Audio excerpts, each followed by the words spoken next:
एक भाई पढ़ाई में बहुत होशियार था। दूसरे को पढ़ाई में बिल्कुल भी दिलचस्पी नहीं थी। बचपन में ही माँ बाप गुजर चुके थे। एक का नाम नीरज, दूसरे का नाम नितिन।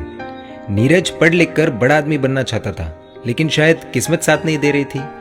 अच्छी खासी डिग्री हासिल कर दी थी और दिमाग भी बहुत तेज था, लेकिन कहीं भी नौकरी नहीं मिली। नितिन ने स्कूल के बाद कॉलेज न जाते हुए नौकरी करनी शुरू कर दी थी। नीरज को घर पर हर रोज ताने सुनने होते थे। कुछ कमाता तो है नहीं, आधी उम्र पढ़ाई करने में निकाल दी और बाकी की उम्र नौकरी ढूंढने में निकाल देगा। नीरज को बहुत दुख होता ये सब सुनकर, लेकिन कर भी क्या सकता था। एक दिन ऐसा आया कि नितिन ने हद पार कर दी। वो भूल गया था कि वो अपने भाई से बात कर रहा है। नितिन ने कहा, तू मेरे कमाए हुए पैसों पर पल रहा है। मैं चाहूं तो तुझे अभी इसी वक्त घर से निकाल सकता हूं। भिखारी कहीं का बोला था तुझे पढ़ाई छोड़ दे और नौकरी कर मेरे साथ, लेकिन नहीं सुनी मेरी बात। अब पूरे दिन घर पर बैठा रहता है, कुछ काम करने लायक भी नहीं है तू। थोड़ी बहुत शर्म बची है कि नहीं। नीरज का दिल टूट गया ये सोचकर कि ठीक है, बुरा वक्त चल रहा है, लेकिन एक भाई की ऐसी भाषा। बुरे वक्त में तो अपने साथ देते हैं, लेकिन यहाँ तो कुछ और ही चल रहा था।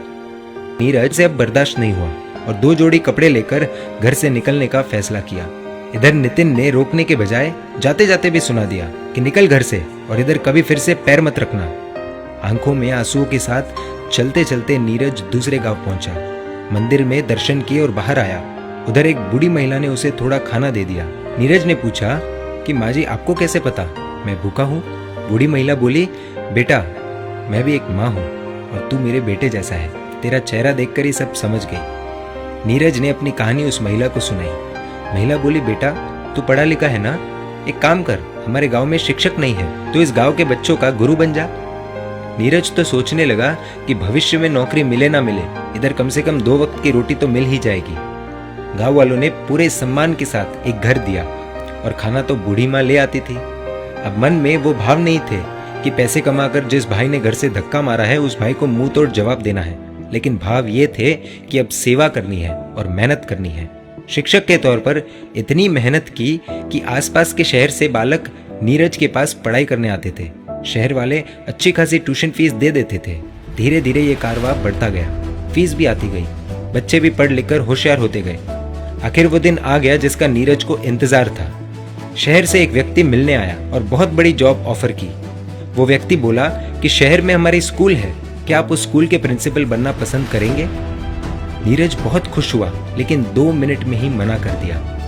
उस व्यक्ति के होश उड़ गए। कारण पूछा तो नीरज ने कहा कि अब ये गांव ही मेरी दुनिया बन चुकी है और इस गांव को छोड़कर मैं कहीं नहीं जाऊंगा। वह व्यक्ति फिर से 7 दिन बाद मिलने आया तो नीरज ने बिना सुने ही कह दिया कि सर, आप इधर आने की तकलीफ बार बार क्यों कर रहे हैं? मैं आपकी स्कूल का प्रिंसिपल नहीं बनना चाहता, मुझे माफ कीजिए।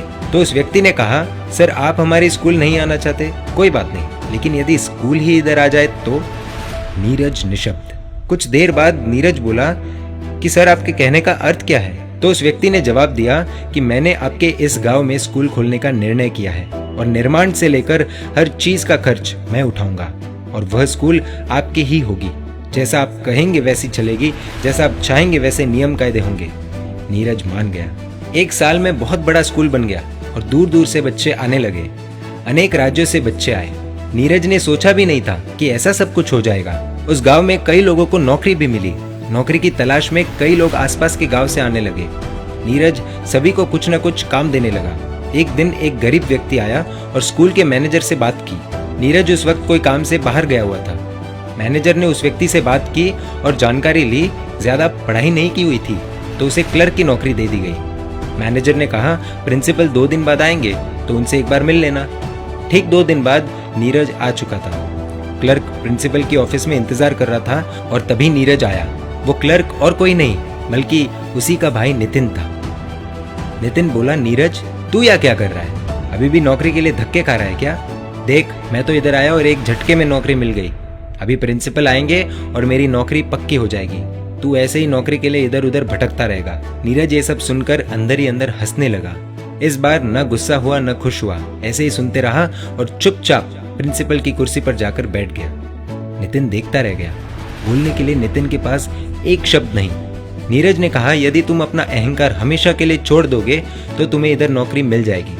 नितिन ने पैरों में गिरकर माफी मांगी। तभी नीरज ने कहा कि तुमने पढ़ाई नहीं की इसलिए तुम क्लर्क बने, ऐसा मत सोचना। और यदि मैं कहूँ कि मैंने पढ़ाई की इसीलिए मैं प्रिंसिपल बन गया तो ये भी गलत होगा, क्योंकि ये सब इतना मायने नहीं रखता।